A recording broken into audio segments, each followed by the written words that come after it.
정부와 여당이 개인과 기관, 외국인 투자자의 공매도 투자 상환 기간을 90일로 통일하기로 했습니다. 빌리는 주식에 대한 담보 비율도 모두 105%로 일원화합니다. 바이든 미국 대통령과 시진핑 중국 국가주석이 1년 만에 만났습니다. 더 이상의 충돌은 피했지만 수출 통제와 대만 문제 등 핵심 의제에서는 성과를 내지 못했습니다. 글로벌 빅테크들이 엔비디아를 대신할 AI 반도체 개발에 속도를 내고 있습니다. 자신들의 인공지능 서비스에 최적화된 맞춤형 반도체를 선보이고 있습니다. 여당이 경기도 김포시의 서울 편입을 위한 특별법을 오늘 발의합니다. 부산 경남의 통합을 비롯한 전국적인 메가시티화도 추진하기로 했습니다.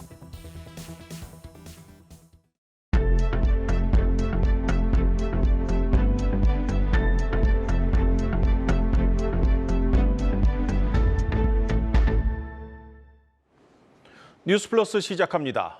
정부와 여당이 한시적 공매도 금지 후속 조치로 개인과 외국인, 기관 투자자의 공매도 거래 조건을 통일하기로 했습니다. 이 다소 기계적인 접근이지만 일단 비판을 받고 있는 기울어진 운동장부터 평평하게 만들겠다는 겁니다. 첫 소식 박승환 기자입니다. 당정이 기울어진 운동장이란 원성을 받아온 공매도 제도를 개인과 기관 모두에게 동일한 조건으로 고치기로 합의했습니다. 개인과 달리 무제한 주식을 빌릴 수 있었던 기관의 대차 기간을 90일 만기로 줄이고 이를 연장하는 방식으로 고칩니다. 개인 투자자들의 담보 비율을 기존 120%에서 105%로 낮춰 기관과 동일한 조건에서 공매도를 할 수 있게 했습니다. 또 지난 2021년 사실상 불가 결정이 내려졌던 실시간 차단 시스템은 다시 한번 검토해보기로 했습니다. 천문학적 비용 등의 이유로 계속 안 된다는 입장이었으나 개인 투자자들의 불만이 크자 선회한 것으로 풀이됩니다.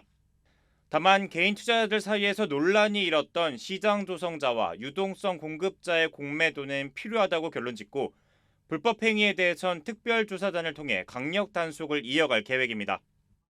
일각에서 의혹을 제기하고 있는 시장 조성자 및 유동성 공급자의 공매도는 투자자 보호를 위해 불가피한 측면이 있으나 이상 거래가 없는지 실태 점검을 통해서 면밀하게 살펴보도록 하겠습니다.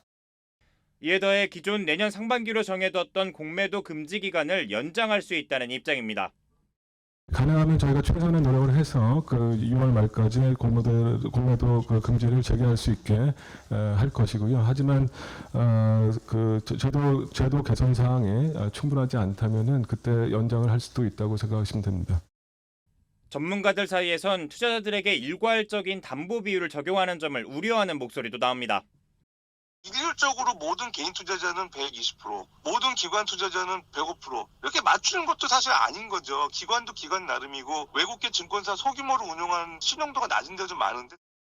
정부 여당이 이번 안을 바탕으로 관련 법 개정과 전문가 논의를 거쳐 제도 개선을 진행할 계획인 가운데 반복돼온 기울어진 운동장 문제를 해결할 수 있을지 관심이 모입니다.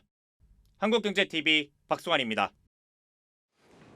전 세계적인 인공지능 주도권 확보 경쟁 속에 글로벌 빅테크들이 직접 개발한 인공지능 반도체를 속속 내놓고 있습니다. 이 사실상 시장을 독점하고 있는 엔비디아의 GPU를 대신할 이 자신들만의 맞춤형 AI 반도체를 만들고 있는 겁니다. 구글과 아마존에 이어 오늘 마이크로소프트도 자체 개발한 AI 반도체를 공개했습니다. 이 반도체 설계부터 인공지능 서비스까지 인공지능 관련 사업을 수직적으로 통합해 분명한 진입 장벽을 만들겠다는 것이 이 빅테크들의 구상입니다. 이 글로벌 AI 반도체 개발 경쟁 속에 우리나라에서도 움직임이 시작됐습니다. SK그룹의 반도체 설계 기업 사피온이 엔비디아의 성능을 넘어서는 AI 반도체를 오늘 공개했습니다. 이서우 기자의 보도입니다. SK그룹의 AI 반도체 설계 기업 사피온이 초고성능 칩 X330을 공개했습니다. 사피온은 이 칩이 엔비디아의 동급 모델보다 연산 성능은 2배, 전력 효율은 1.3배 우수하다고 설명했습니다. 특히 생성형 AI 추론에 특화된 NPU라는 점에서 경쟁사 제품을 대체할 수 있다고 자신했습니다. 제가 이렇게 손에 들고 있는 이 칩이 바로 사피온 X330입니다. AI 데이터 센터용 프로세서, 완전히 새로운 X330입니다. X330은 SK 하이닉스가 만든 D램 8개가 탑재되고 대만 TSMC의 7나노 공정으로 생산됩니다. 사피오는 이르면 올 연말 상용화에 돌입해 챗GPT 같은 대규모 언어 모델 시장을 노린다는 계획입니다. 이번에 공개된 X330은 생성형 AI 열풍으로 수요가 급증하고 있는 데이터 센터에 선제적으로 탑재될 예정입니다. 생성형 AI의 경우 대규모 연산 처리가 필수적인데 AI 칩이 데이터 센터에서 엔진 역할을 하며 속도와 효율을 높여주는 겁니다. 현재 매출의 50%가 SK그룹에서 발생하고 있지만 X330으로 글로벌 고객사를 공략해 2025년부터는 본격적인 매출이 가능하다는 설명입니다. 내년에는 테슬라와 개발 중인 자율주행용 칩도 내놓으면서 AI 반도체 시장을 선점한다는 계획입니다. AI를 선점하는 것이 위기보다 기회가 될 것이라고 믿습니다.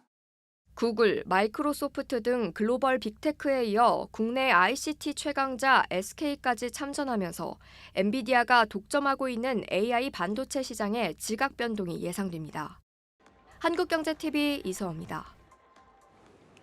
고금리 속에 고통받는 서민과 기업들을 지원하기 위한 민생 법안들이 무더기 폐기 위기에 처했습니다.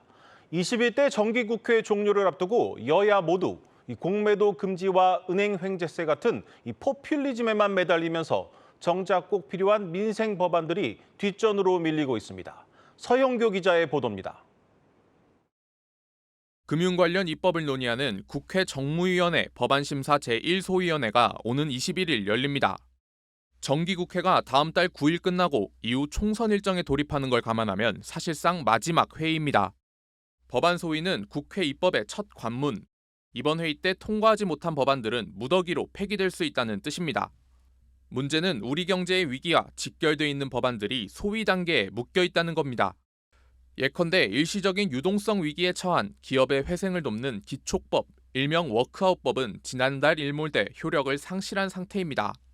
한계 기업의 줄도산 우려가 제기되자 정부는 기촉법 제2법을 추진하고 있는데 오늘 경제단체들도 워크아웃은 꼭 필요한 제도라며 여야 모두 뜻을 모아달라고 성명서를 냈습니다. 지난 10월 기업 구조조정 촉진법이 실효되어 실효성 있는 구조조정의 타이밍을 놓치고 나아가 중소협력업체로 부실이 전이될 우려가 커지고 있습니다. 개인 차주의 연체율이 급등하는 가운데 채무자의 연체이자와 추심부담을 줄이기 위해 마련한 채무자 보호법도 1년 가까이 국회 문턱을 넘지 못했습니다. 이처럼 입법 과제가 쌓여 있지만 다음 주 열릴 법안 소위가 이른바 포퓰리즘 정쟁으로 끝날 것이란 우려의 목소리도 나옵니다. 공매도와 횡재세 등 여야가 경쟁적으로 내놓고 있는 법안들을 중심으로 논의가 이뤄질 가능성이 높기 때문입니다. 당론으로 채택해서 이제 이걸 민다고 하면은 올릴 수도 있죠. 속도가 확 빨라질 수 있습니다. 두 정책 모두 시장 경제 질서를 훼손할 수 있어 충분한 논의가 필요하지만 설익은 대책을 졸속으로 추진하는 게 아니냐는 지적이 제기됩니다. 포퓰리즘에 밀린 민생 법안, 고금리 속 서민들과 기업들의 고통은 더욱 커질 수밖에 없습니다. 한국경제TV 서영교입니다. 조 바이든 미국 대통령과 시진핑 중국 국가주석이 1년 만에 만났습니다. 별다른 성과를 내진 못했지만 더 이상의 충돌은 막았다는 평가가 나오고 있습니다. 그런데 좋은 분위기가 오래가진 못했습니다. 기자회견에 나선 바이든 대통령, 시진핑 주석을 독재자라고 말했습니다. 박찬휘 기자입니다. 조 바이든 미국 대통령과 시진핑 국가주석이 미국 샌프란시스코에서 만났습니다. 지난해 11월 G20 정상회의 이후 1년 만입니다. We have to ensure that competition does not veer into conflict. And we also have to manage it responsibly, that competition. It is unrealistic for one side to remodel the other, and conflict and confrontation has unbearable consequences for both sides. 바이든 대통령은 회담 직후 트위터를 통해 양국 관계에 실질적인 진전을 이뤘다고 전했습니다. 이어진 기자회견에선 시진핑 주석과 펜타닐, AI, 대만을 둘러싼 군사 문제 합의점을 도출했다고 설명했습니다. 양국 정상이 서로 화합과 갈등 완화 의지를 밝혔지만 질문 하나가 좋았던 분위기를 바꾸었습니다. And Mr. President, after today, would you still refer to President Xi as a dictator? This is a term that you used earlier this year. Well, look, he is. I mean, he's a dictator in the sense that he is the guy who runs a country that is a communist country that's based on a form of government totally different than ours. 시 주석을 여전히 독재자로 여긴다는 바이든 대통령의 말을 두고 외신들은 양국 관계에 도움이 되지 않는 발언이 나왔다는 분석을 내놓았습니다. 정치 매체 더 힐은 침체된 미중 관계를 더욱 악화시킬 수 있는 발언이라고 지적했고 일본 니케이 신문은 중국의 심기를 거스를 수 있다고 관측했습니다. 양국 공동 성명이 채택되지 않은 가운데 독재자 발언까지 나오면서 아시아 주요국 증시와 미국 증시 선물 지수는 하락세를 보였습니다. 한편 시진핑 주석은 바이든 대통령과의 공동 기자회견에 참석하는 대신 미국 주요 기업 최고 경영진들과의 만찬장을 방문했습니다. 비공개로 진행된 만찬에는 일론 머스크 테슬라 CEO와 사티아 나델라 마이크로소프트 CEO 외에 아이폰 금지령으로 중국의 직접 제재 대상에 오른 팀 쿡 애플 CEO 등이 참석했습니다. 이번 정상회담에서 기대했던 제재 완화 돌파구가 마련되지 않은 가운데 시 주석의 기업인 회동이 새로운 물꼬를 틀 수 있을지 시장의 관심이 집중되고 있습니다. 한국경제TV 박찬유입니다.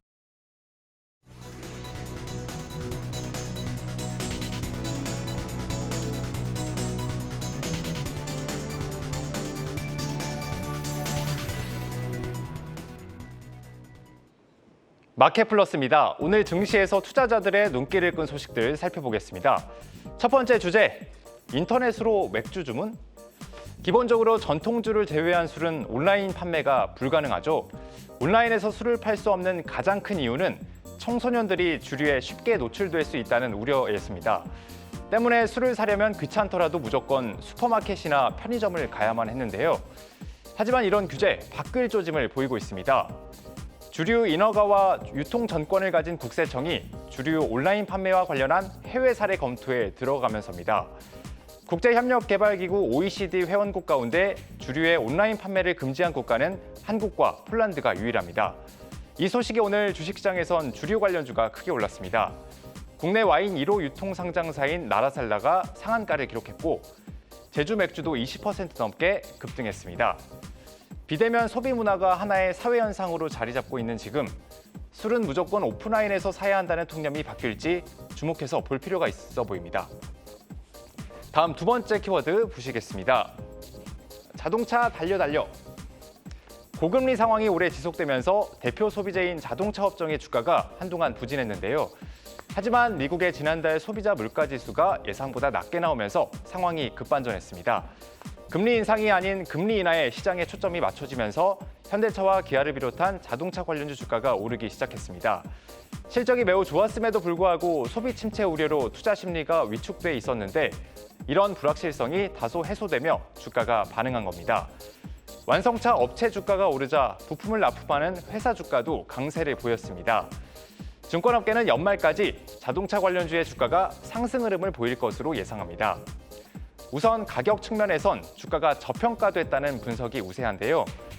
3분기 사상 최대 실적을 거둘 정도로 실적이 여전히 견조한 가운데 주가 조정폭이 컸다는 이유에서입니다. 현대차와 기아는 삼성전자가 지난 15년간 1위를 차지한 상장사 영업이익 선두 자리도 빼앗을 것이란 예상이 나오고 있습니다. 또 호실적을 바탕으로 높은 배당 수익을 받을 수 있다는 점도 투자 수요가 몰릴 것이란 전망에 힘을 실어주는 요인입니다. 현대차와 기아가 올 초 강화된 주주 환원 정책을 내놓은 데 이어 기아의 경우엔 추가 주주 환원 기대감이 높아지고 있습니다. 다음 마지막 키워드로 넘어가 보겠습니다. 한 달 만에 5만 원. 두산 로보틱스 주가가 지난달 12일 이후 약 한 달 만에 5만 원 선을 돌파했습니다. 상장 이후 주가가 거의 반토막 났다가 보름 만에 50% 넘게 오른 건데요. 같은 기간 레인보우 로보틱스 주가도 30% 넘게 반등했습니다. 시장에선 로봇주 주가가 오른 이유를 크게 두 가지로 분석하고 있는데요. 우선 두산 로보틱스 상장으로 레인보우 로보틱스와 함께 로봇주 테마가 형성됐는데 2차 전지에 쏠려있던 수급이 순환매 차원에서 로봇주로 옮겨붙었다는 분석입니다.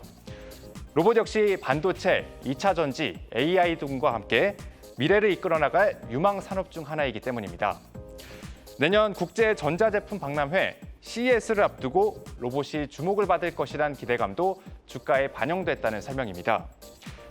두산 로보틱스의 재활용품 분류 솔루션 오스카도 소터는 인공지능 부문에서 CES 혁신상을 수상했습니다.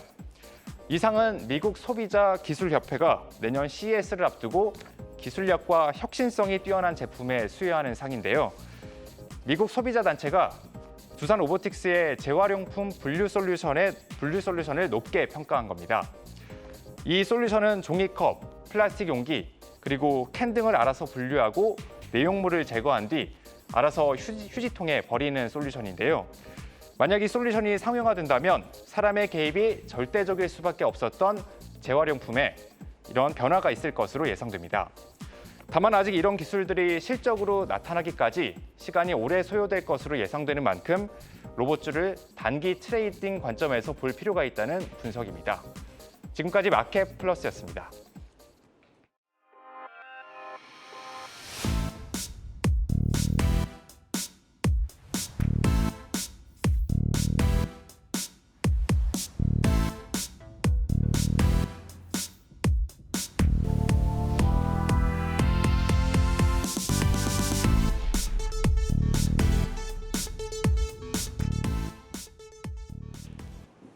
경쟁사의 핵심 기술을 빼내 수백억 원을 벌었는데 이 회사가 내야 하는 벌금이 고작 1,000만 원이라는 법원 판결이 나왔습니다.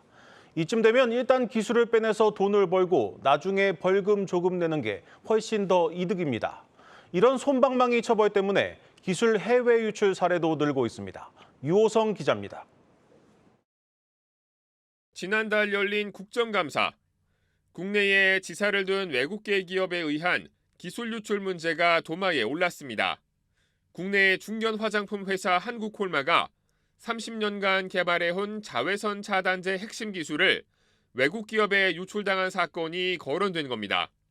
의원들은 이탈리아 기업이 한국에 지사를 설립한 뒤 한국콜마의 선케어 기술을 가져가 한 해 460억 원이나 벌었는데 혐의자에게 각각 징역 10개월, 징역 6개월의 집행유예가 선고됐다며 양형 기준이 매우 낮다고 꼬집었습니다. 해당 회사인 인터코스 코리아도 벌금 1,000만 원을 부과받는 데 그쳤습니다.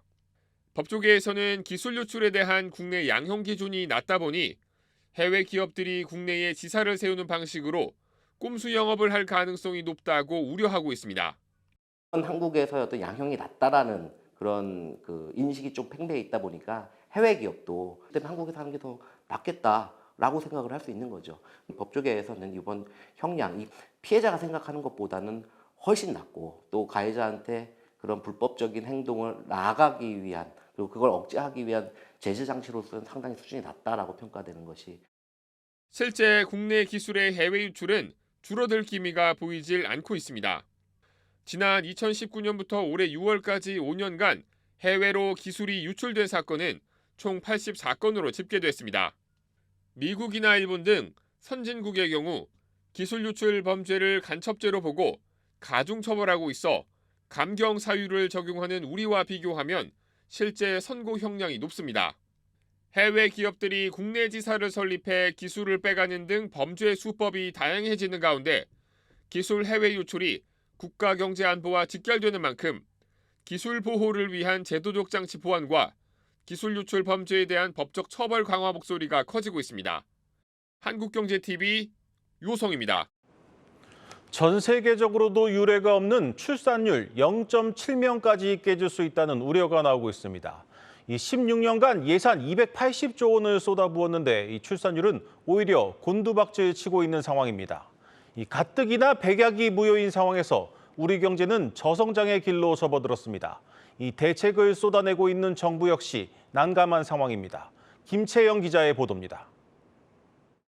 우리나라 여성 1명이 평생 낳을 것으로 예상되는 출생아 수는 0.7명. OECD 국가 중 합계 출산율이 1명보다 낮은 나라는 한국이 유일합니다. 그런데 이 0.7명 선마저 올해 말이면 깨질 수 있다는 우려가 나옵니다. 통상 상반기에 비해 하반기 합계 출산율이 더 낮아지는 점을 감안하면 올해 연간 합계 출산율은 더 내려갈 가능성이 높다는 겁니다. 정부가 2021년까지 16년간 저출산에 대응해 280조 원에 달하는 재정을 쏟아부었지만 같은 기간 합계 출산율은 오히려 떨어졌습니다.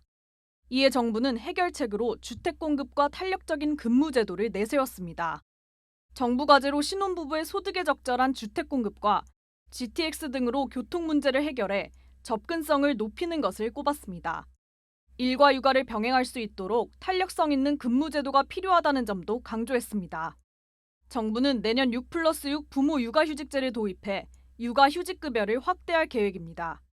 특례 적용 기간은 첫 3개월에서 첫 6개월로 늘어나고 자녀 연령도 생후 12개월 내에서 생후 18개월 내로 확대될 예정입니다. 육아휴직 급여 상한액도 월 최대 200만 원에서 450만 원으로 인상됩니다. 하지만 전문가들은 소액의 수당 지급만으로는 출산율 문제를 해결할 수 없다고 지적합니다. 도우미 시장을 외국에 개방을 해서 더 싼 임금으로 고용할 수 있게 청년 원가 주택을 공급한다든지 DSR 규제를 완화해서 적용해 준다든지. 인구 감소와 고령화의 영향으로 2040년대부터 연평균 0%대 경제 성장률이 예상되는 상황에서 정부의 실효성 있는 저출산 정책 마련이 시급하다는 목소리가 나옵니다. 한국경제TV 김채영입니다. 송파구는 강남 3구로 불리지만 잠실을 제외하면 상대적으로 낙후된 지역들이 많습니다. 그런데 최근 가락동 일대의 재건축 사업이 빠르게 진행되면서 기대가 커지고 있습니다. 성나균 기자가 현장을 다녀왔습니다. 저는 지금 송파구 가락동에 나와 있습니다. 강남에선 상대적으로 낙후된 이미지가 강한 곳인데 최근 잇따른 재건축 추진 소식에 지역 부동산 시장이 들썩이고 있습니다. 어떤 단지들인지 직접 알아보겠습니다. 송파구 일대가 대규모 재건축 단지로 급격히 부상하고 있습니다. 가락동을 비롯해 인근 문정동과 오금동까지 포함하면 모두 6천 가구가 넘는 규모입니다. 대부분 단지들은 지난 1980년대 중반에 지어져 준공된 지 40년이 다 돼갑니다. 가락동의 대표 재건축 단지인 가락프라자는 시공사 선정을 이미 완료했습니다. 주변 단지들도 건축 심의를 받고 있거나 조합장을 새로 선출하는 등 사업 속도가 빨라졌습니다. 잇따른 개발 호재 소식에 주민들의 기대감도 높습니다. 주차장에 대한 난도 극심하고 상대적으로 누수나 이런 것들이 많아서 미룡 아파트나 덕동 아파트나 현대 1차, 3한, 저희 프라자까지 해서 재건축에 대한 열망이 너무 크고 이 근처 아파트가 다 재건축하고 지금 길 건너 136번지는 이제는 분양 단계에 와 있고 또 그 옆에 가락시험은 리모델링 한다 그래서 이 근처가 하나의 새로운 아파트 단지로 변하지 않을까. 다만 초역세권으로 꼽히는 단지가 없고 단지별로 가구 수가 적은 점은 부담 요인입니다. 5호선 계룡역에서 가장 가까운 극동 아파트까지 직접 걸어보겠습니다.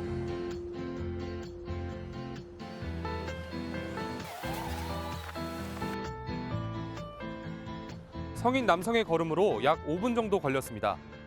강남 3구라는 상징성도 있는 만큼 알짜입지라는 평가도 나옵니다.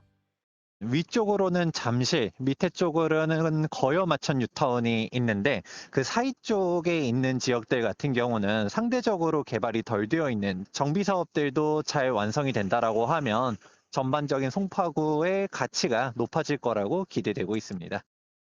강남에 모처럼 등장한 대규모 재건축 사업이 빠르게 진행되면서 시공권을 잡기 위한 건설사들의 물밑 경쟁도 더욱 치열해질 전망입니다.